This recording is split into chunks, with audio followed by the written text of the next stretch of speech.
Good day po sa inyong lahat. Kumusta na po kayo? Ang vlog po natin for today ay tungkol sa price update ng ating itlog. Ayan. At bago natin simulan yung ating video, nais ko muna kayong batiin ng Happy Independence Day. Dahil ngayon ay June 12, 2024. Ito po yung araw na kung saan idineklara yung kalayaan natin against sa mga Spaniards, dahil 333 years po tayong sinakop ng mga Kastila. Imagine, pang ilang taon lang nating kalayaan. Kailan ba idineklara? 18 something, more than 100 years lang po yung ating kalayaan mula nung iwinagayway ni mga kasamahan ni General Emilio Aguinaldo at kalaunan siya yung unang naging presidente ng ating bansa. Ayan. Kung ating titignan, sobrang tagal na talagang sinakop tayo ng mga Spaniards, 333 years. So hindi pa natin nakakalahati. Sa mga panahon na yon, ang dami nating yung lahi natin nahaluan ng lahing Espanyol, pati yung mga natin, mga culture natin, may mga nakuha tayo na inherit. Ayan, so pasensya na, medyo ng konting history. Actually, kagabi pa ako gumawa ng vlog, ng voice over. Lalapatan na lang sana ni Green ng video. Yung video na gagamitin sana natin ay syempre yung video ng mga itlog dyan sa palengke. Kaya lang nakatulog po ako, hindi ko po naibigay kay Green. Kaya ngayon naalala ko, kaya gumawa na lang ako ng panibago. Gamit yung live na image, video nung mga nagpapader dito sa atin. Ayan, so nagpapapader po ako. Ito po yung pinaglipatan ko po nung basurahan ng aming barangay.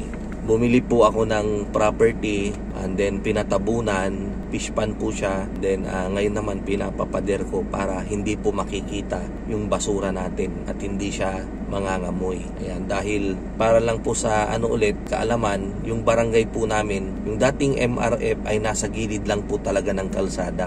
Kapag dadaan po kayo doon sa barangay namin, talagang maamoy nyo po talaga na mabaho yung MRF namin. Meron po kaming rito, transportation.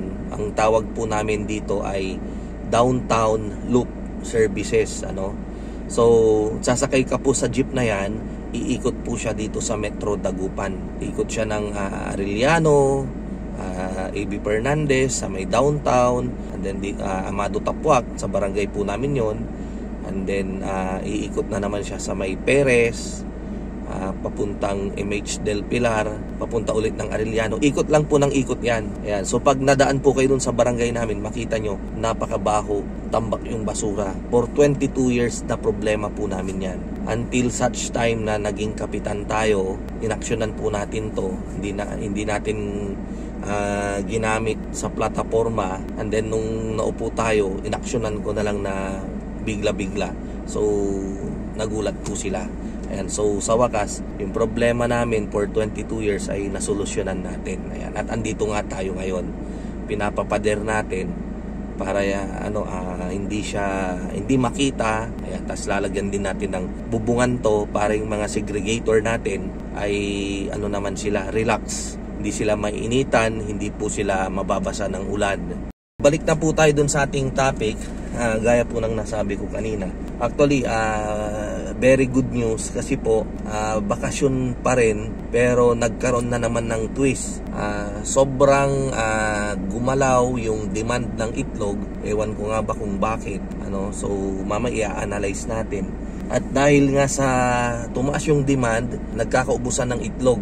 Kaya tumaas po yung presyo. Ang presyo na po ngayon, ang small po, ang bentahan namin. Ang small nasa 150 na, and then ang medium nasa 170. Wholesale price po yan ha. Ang large 200, ang XL 220, ang jumbo nasa 250. So yan na po yung wholesale price ngayon. Pero sa pwesto namin, yung pag sinabi ko pong wholesale, kahit na bumili po sila ng isang jeep, isang kolong-kolong or garong, yung tawag sa amin dito, yung pinaglalagyan ng baboy, isang truck, yan. So yun po yung wholesale price dyan. Pero kapag sa pwesto ibebenta, yung small po namin, ang benta na namin nasa 180 na. Ang medium, ang benta po namin nasa 190 na.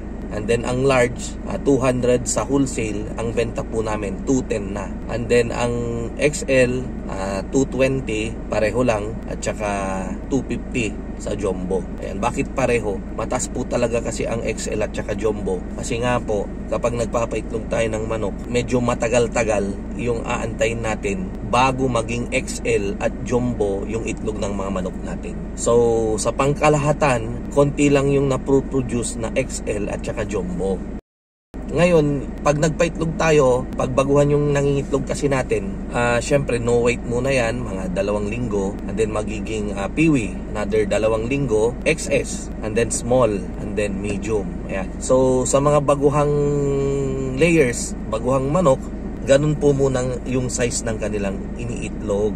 Yan yung mga naproproduce natin, marami-rami. Ngayon, dahil kapag marami, halos lahat ng farm may small, may medium, so sila po yung mababa yung kanilang presyo. Dahil nga sa napansin ninyo yung presyong nabanggit ko sa inyo ay mataas na talaga yung large, XL, jumbo. So si medium, 170. Asahan nyo po itong mga susunod na araw. Pag nauubos na yung medium, itataas na po nila yan. Didikit na po yan sa presyo ng large natin. Kung yung large natin ay 210 sa pwesto namin, iba po kasi yung presyo sa palengke, mas mahal po doon sa presyo namin. So didikit na po yan. So maaring yung medium sa ngayon, di ba 170 yung wholesale sa farm, yung large natin, di ba nasa 190 yung wholesale. So magiging 180 na yan.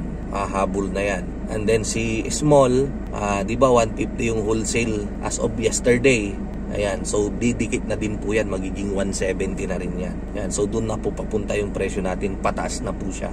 So napakalaki po talaga na faktor yung meron tayong outlet ng ating mga itlog. May pwesto po tayo na mapagdadalhan at may bebenta natin doon yung ating mga itlog.